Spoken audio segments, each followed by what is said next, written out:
We'll now go to the next topic. The next topic is causes of diseases.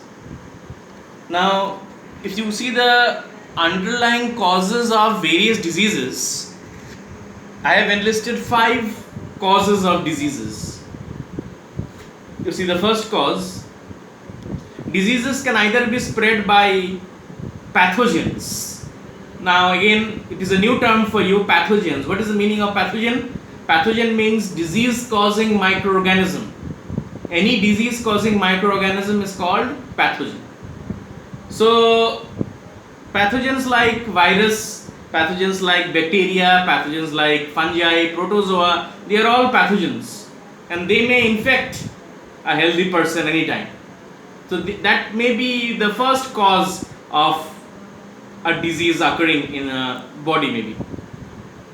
The second cause can be poor health. If that person is already like in a state of poor health, or that person is undernourished, malnourished, the disease causing microorganisms will find them easy targets to make their homes inside their body.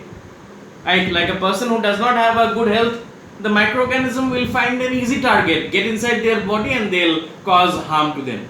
So a person should have good health. If the person has poor health or is undernourished, disease causing microorganisms will easily attack them.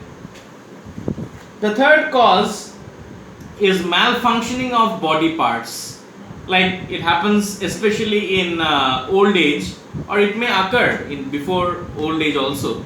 If a particular body part is not functioning properly, like maybe the heart, maybe the liver, maybe the lungs, maybe the knee, maybe the pancreas, maybe the kidneys.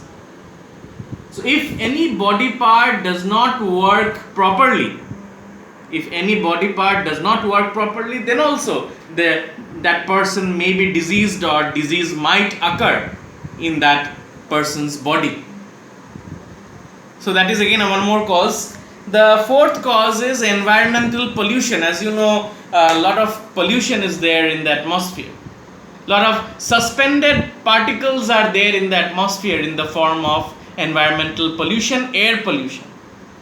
So those particles may enter your respiratory tract, it may enter your lungs and may cause different types of diseases. It may enter your eyes, it may enter your nose. So these are some of the harmful effects of environmental pollution. So environmental pollution can also lead to diseases. The last is genetic disorders. Any genes, any bad genes, we call it bad genes, any bad genes must have come from the parent to the next generation, maybe from the mother or the father to the next generation. In that case, what will happen? You will get a disease. There are many diseases, like you must have seen there is a disease called anemia, in which there is loss of blood in the body, or there is a disease called as hemophilia, blood clotting is not proper. So those diseases are due to genetic disorder, they come from the genes. So that is about genetic disorders. Genetic disorder can also lead to a lifetime disease.